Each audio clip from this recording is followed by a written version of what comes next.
how to receive USDT TRC20 on Binance. If you'd like to do so, you may follow up these steps. Open up the Binance app or go to Binance.com.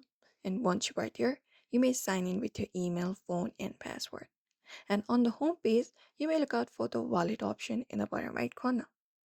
From there, you will be finding the section so you can select deposit crypto option and select USDT as a token.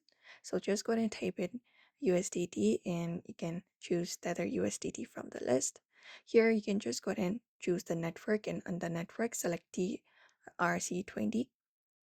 And once you do so, here you will be taken to this section. Here it will show you your USDT TRC20 deposit address and a QR code. You can click copy address or scan QR code to share with the sender. You can give the TRC20 address to the person or wallet you're sending your USDT to, share it with the sender, and that way you can wait for the transfer to arrive. And USDT transfers are usually fast, a few minutes. Once that is done, you may check your wallet and confirm your deposit. So this is how you basically receive USDT TRC20 on Binance. So I hope this information was helpful to you. Give it a thumbs up and subscribe for more tips and tutorials.